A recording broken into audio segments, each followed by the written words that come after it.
పూరా లోకల్. సామాజిక కట్టుబాట్లకు వ్యతిరేకంగా ప్రేమ వివాహం చేసుకున్నందుకు ఓ జంటను కాడిద్దులుగా నాగలికి కట్టి పొలం దున్నించిన ఘటన ఒడిశాలో చోటు చేసుకుంది.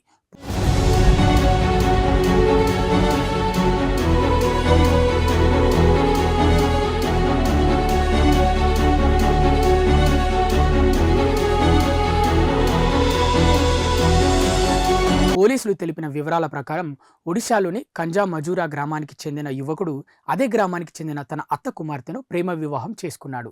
అయితే ఈ గ్రామంలో అత్త వరుస అయ్యే వారి కుమార్తెలను వివాహం చేసుకోవడం నిషేధం. అక్కడి సాంప్రదాయాలు కట్టుబాట్లకు వ్యతిరేకంగా వారు ప్రేమ వివాహం చేసుకోవడంతో ఆగ్రహించిన గ్రామస్తులు ఆ జంటను ఓ నాగలికి కాడెద్దులుగా కట్టారు. వారిని కర్రలతో కొడుతూ ఈడ్చుకుంటూ పొలాన్ని దున్నించారు.